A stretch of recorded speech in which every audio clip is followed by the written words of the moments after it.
we received some welcome good news yesterday for the state with the revised forecast showing that the economy is continuing to grow out of the Great Recession. And we're, as we stated yesterday, continue to be excited that we have an opportunity now not only to balance the budget once and for all, but also to make some targeted overdue investments in our schools and our kids, in property tax relief and in job creation, all of which is going to strengthen the middle class and move our state forward. One of those investments should be what you just heard about, the Minnesota Investment Fund, which I think is a smart way to grow good-paying private sector jobs. The stories I think that were told just a few minutes ago prove that it really is a proven investment that's going to pay off, and it's one of the ways that we want to continue to move forward and grow the economy of our state. And I applaud Representative Mahoney and Representative Savick and all the other folks for their leadership on that front. At the same time, as we're looking forward, the Republicans in the legislature continue to advocate for the status quo. That was their message yesterday. That's been their message for the last few weeks when they said they weren't going to put forward any new ideas, but that they just think we should keep on doing the same old thing that has left us still with a significant budget deficit, still with a lot of money continued to be owed to our schools. I don't think that that's the way forward, and I hope that the Republicans do change their mind and engage with us in a forward-looking way to approach our economic growth and the prosperity for all Minnesotans. The plan for the future can't be just to do the same old thing or to do nothing. That's not going to get us where we need to be down the road 5 or 10 years. And speaking of that, Representative Marquardt today is in Wilmer and is going to continue over the next couple of weeks going around the state talking about his plans to create Minnesota's best workforce, the best workforce in the globe by 2025, and make sure that we're making the kind of investments from early childhood education all the way to higher education that really truly is going to move our state forward. I think he has some exciting ideas around that, exciting ideas that are going to resonate with Minnesotans and that Minnesotans truly do understand is where we need to focus our attention and focus our new investments as we move forward. And that really is going to be the challenge of this session, getting our budget balanced once and for all, and making those smart investments in things like the Minnesota Investment Fund and other economic development opportunities, and in education and in property tax relief. That's what's going to set us apart and make sure that 10 and 15 years from now, people will look back at this session and say they made the right decisions for the future of our state. Thanks. Well, I noticed in looking through the two big Twin City dailies this morning that they missed something yesterday that I thought was relatively newsworthy. And at least one of their TV stations here in the metro area did pick it up. I saw it on the 10 o'clock news last night. And it was the annual survey that Gallup does about the quality of life in our states. And Minnesota again ranked in the top 5. This year, oftentimes we've been second. This year we ranked third behind Hawaii and Colorado. Minnesota ranked third in overall quality of life based on the measures that they've been surveying people in states for a number of years about.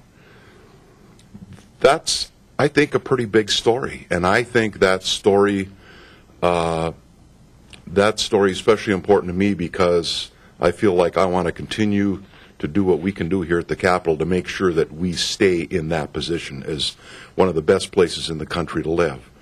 And I think that is in jeopardy with the disinvestments that we've had in our higher ed system, in our K-12 system, the strained relationship between the state and our local units of government over the last decade, this constant state of crisis management that we've been in here at the Capitol. I think we're at some risk of losing our standing, losing the support of Minnesotans that this really is a quality place to live. So I will renew my pledge that we're going to continue to go down the road to meet with business leaders in Minnesota to talk about the governor's tax reform proposal so that we don't do something that does something to the economic development opportunities that exist in this state. The Speaker and I met yesterday with a group of businesses on behalf of the State Chamber that have been traveling around the state learning about the state's economy, and they spent yesterday here. I met this morning with the managing partners of probably our two biggest law firms in the state. I know the Speaker met with them earlier. Met with a couple other CEOs this week. Still continue to take a lot of feedback on the governor's budget proposal, and we're going to do more of that next week. I believe the Speaker and I next week are going to the Executive Committee of the Minnesota Business Partnership. So we're continuing to reach out to try and identify where there's some potential problems in the governor's proposal, and we want to build the strongest budget for this state, the strongest, honest budget for this state as we can to position ourselves going forward so we can maintain those quality of life indexes long after I've left the state Senate. Good morning. We are, as I have said, a hardworking and productive legislature, and next week we will take up a significant piece of legislation on the floor, and that is the health insurance exchange. And this is one more example, I think, of this legislature working hard for Minnesotans and for middle-class families. And when this law is finally in place in Minnesota, more Minnesotans, especially small business owners and individuals, will have access to affordable health care through a marketplace that is clear and easy to navigate. Most certainly easier to navigate than the marketplace is today. The legislation in the House has gotten a tremendous amount of attention. It's been through 9 committees. It's had 43 hours worth of testimony and hearing. There have been 63 amendments. More than 12 of those are from our Republican friends across the aisle. And I think it is a representation of good bipartisan work on a piece of legislation that is both significant and complicated. And I want to give a shout out to Representative Joe Atkins for his work on this piece of legislation, as well as almost all of the members of the House of Representatives who have heard and seen this piece of legislation in some form or another before it comes to the floor on Monday. This is important for Minnesota not only because if we don't get it done, we will be saddled with a one-size-fits-all federal exchange. And that has not been the tradition for Minnesota, and I don't think it should be our future. I think we should lead on this issue, and we have been. And I'm excited that we're finally bringing this issue to the floor after two years of delay. And I think that it will mean significant improvements for Minnesota's families and their ability to get affordable coverage. And that's a really great thing. Some estimates suggest that Minnesota families will save up to $400 as a result of this piece of policy. But most importantly, I think more Minnesotans will have access to coverage, and that's going to be key to tamping down the trajectory of health care costs growing in Minnesota. So I look forward to the debate. I expect that it will be a long and spirited debate on the floor, though it's been very well vetted in the hearings. I think that we'll see many amendments on the floor, and we'll have a spirited debate about the exchange itself and also about our different positions on the Affordable Care Act. So I look forward to that, and thank you.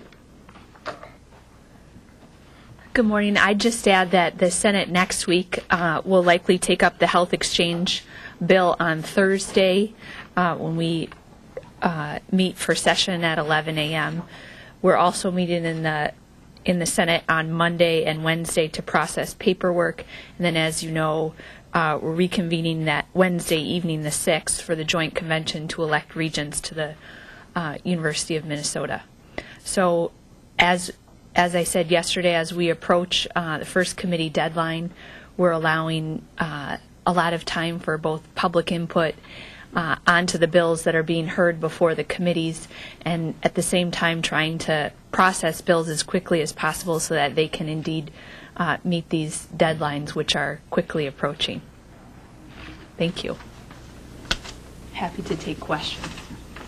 Senator Bakk, Speaker Thissen endorsed the MIF program, Missile Investment Fund program, the expansion. How do you feel about that? Well, I'm a strong supporter of that. Been used in several places in my district. One of my disappointments with the current program is prior to Governor Plenty, when the state invested in the Minnesota Investment Fund and gave money to local communities to build that infrastructure for business development, the local Economic Development Authority kept part of the money and created a revolving loan program locally in their Economic Development Authority that the state assisted in.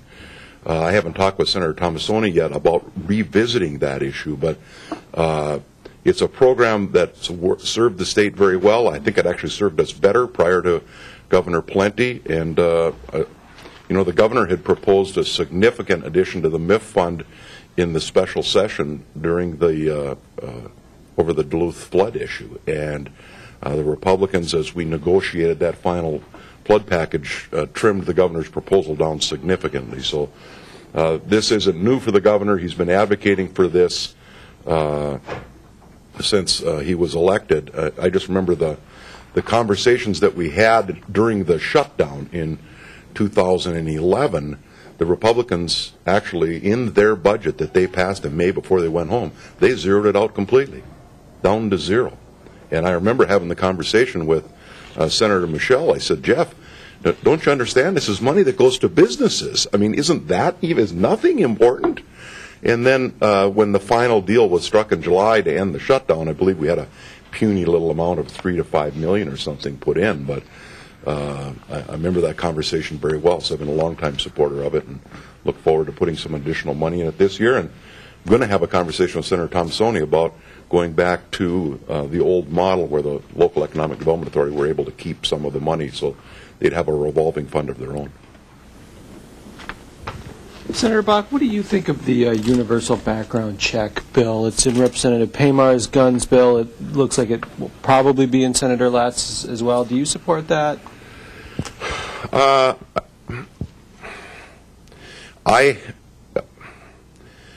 I think when a person buys a firearm at a gun show, there needs to be some kind of mechanism to do a background check. I think it's a little bit more problematic when you start talking about individual sales between individual citizens. Who's going to do the background check? How much is it going to cost? I think that adds an awful lot of bureaucracy to the transfer of firearms. I know when my dad gave his .308 to my son and when he gave his 12 gauge to my other son, I think he'd have been pretty disappointed if he'd had to figure out how he's going to do background checks on those transfers. But I think it's going to be tough to get the votes to pass that. I know there's a number of rural members have really no appetite to deal with that background check issue, and I don't think it's as much about the gun show issue as about the individual transactions that happen between neighbors or friends or. So I think it may be in the bills. I think if the bills come to the floor that way, I think that provision is probably going to be very hard to hold. Depending on what the language looks like, I honestly don't know how I would vote on the floor if there was a vote to take the language out. Are you dealing with Senator Latz in this? Are you working with him? Okay. Could any or all of you talk about how you're going to speed up the budget process now that you've got the forecast? Well, so I'm not sure about what the timing is going to be. You know, we're going to, as I think we laid out a little bit yesterday, we're going to get our targets out in the next couple of weeks before the break for Easter and Passover. And I imagine that we'll have our budget bills. I think the Ways and Means deadline is the 19th of April. So all the bills will have to be out into the floor by then, and I think they'll come out periodically in the days leading up to that, and then we'll have them on the floor the week following that, and head to conference following that. So that would be the timeline, if that's what you were asking. Yeah. You expect the bills to be taken up soon after the 19th? Yes. Okay, so within a matter of days, like boom, boom, boom, boom, like an omnibus bill a day or something? Depending on the size of the bill, an omnibus bill or more than one omnibus bill a day, sure. And then you can turn to other issues like guns and gay marriage, that type of thing? We can send the bills to conference committee to get the budget done, but then there's a possibility to take up some of the other, and there'll be a whole variety of issues, as you know, after they go to conference committee. We're on the floor just about every day taking up bills large and small. And your targets will be public? Ours, I think by rule have to be, but I think both of them will be public, yes. Did you set a target for the tax committee as well? Yes. Okay. Yes. Mr. Speaker, we asked the Senate Majority Leader about the gun bills. Are you disappointed that there aren't bans on particular weapons or particular ammunition in the gun bills moving forward? Well, I think the events over the last year have demonstrated that we have an issue with safety in this country related to guns and other issues. I want to make sure that the bill that we do pass is something that can get support first of all, something that is going to be meaningful and make a difference in accomplishing that. And I think that there is going to be a bipartisan bill that we're going to be able to come together around that is going to make a meaningful difference in increasing the safety of Minnesota citizens. What all the pieces of that is going to be, I don't know. I think that the author is being realistic about what can actually be accomplished here in Minnesota. And you personally? I think that it probably partly needs to be dealt with at a federal level. And as I learn more about these issues, I'm not sure that that is the most meaningful way to accomplish public safety around guns. When did you come to that position? As I'm learning about these things. As you became Speaker? No.